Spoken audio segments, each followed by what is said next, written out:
poor and invest in its youth and the environment, and to set new standards of integrity in public lives.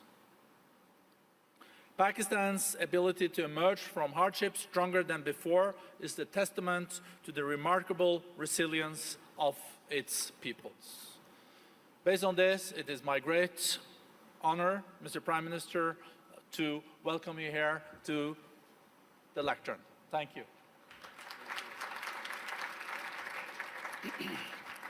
Thank you very much. First of all, I would like to thank the World Economic Forum for providing me this opportunity to speak to world leaders, business leaders, media people, to give the Pakistan perspective to the world. So I want to thank you specifically for that. Let me just start by saying that I am almost as old as Pakistan. Pakistan was only 5 years older than me. So I grew up with the country. And the country I grew up was supposed to be a welfare state. The founding fathers of our country wanted Pakistan to be what was called an Islamic welfare state. And as I grew up, I had no idea what a welfare state was. So it was when as a teenager I went to England. That's when I first discovered what a welfare state is. It's humanity, it's caring about the underprivileged. And so from then onwards, I always thought that if I ever got the opportunity, I would always want my country to be a welfare state. So this is my vision. Everything, all the policies which we make in Pakistan are towards that end, to make it into a humane country where the government takes responsibility of the weaker section of its society. So this is the vision statement. But I'll start with environment, because the theme of this time, the World Economic Forum, is about sustainability. Let me just say, first of all, that the other thing about Pakistan, was this desire to see it as a humane and a just society.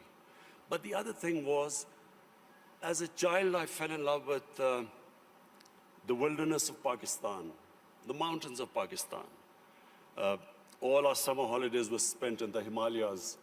And so from that time onwards, what I loved about Pakistan was its wilderness, its mountains.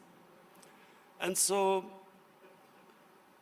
as with age I saw these mountains, this wilderness disappearing, and especially the way we destroyed our forest cover, I always resolved the second thing, that if I ever got the opportunity, I would make sure that we preserve this God-given beauty of our country.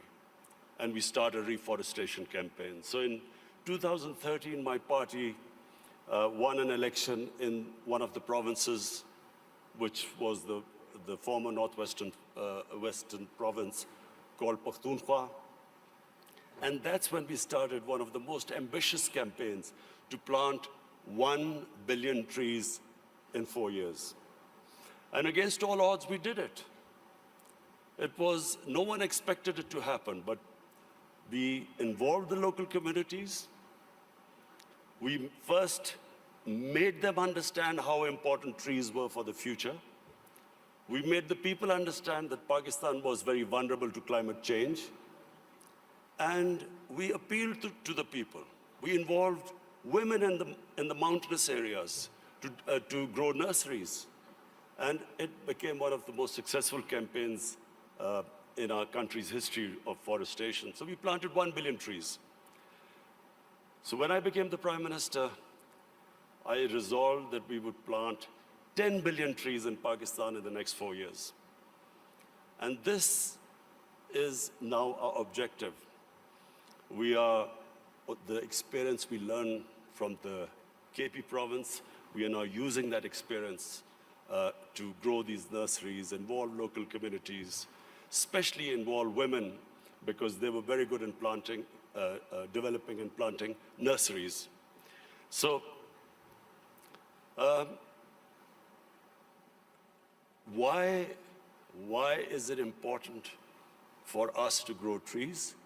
For two reasons. One, as I mentioned, that Pakistan is vulnerable to global warming. Secondly, in our cities, pollution has become a silent killer. So unfortunately, there was no plan before, and our cities got very polluted, specifically Lahore, which had the pollution levels, like Delhi in India, rose high because for some reason, our planners removed 70% of the tree cover of Lahore in the last 10 years. Apart from the environmental aspect now, the third thing I realized, that you cannot make your economy grow unless and until there is peace and stability. Pakistan in the 80s became part of what was the Afghan Jihad. Pakistan became allied with the US to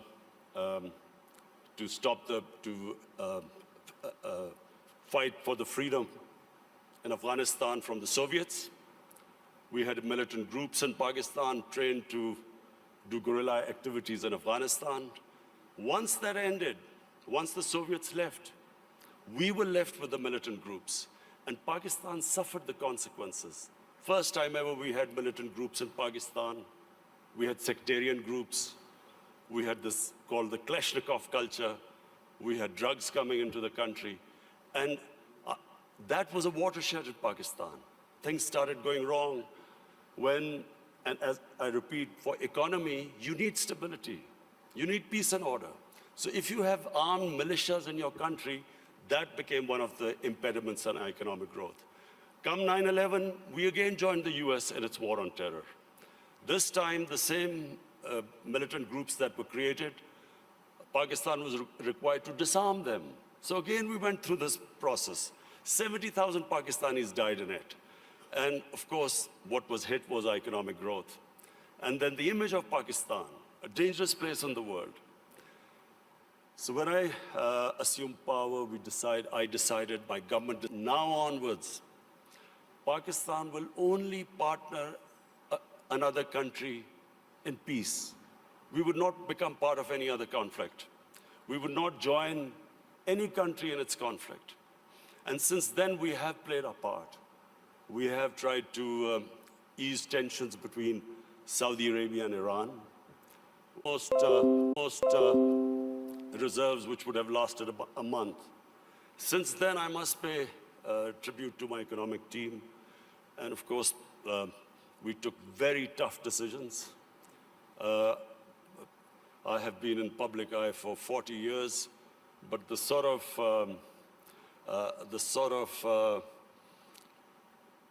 public attitude I have to face in the last 1 year, I've never faced in my life because of all these tough economic decisions we've taken. People are hurting.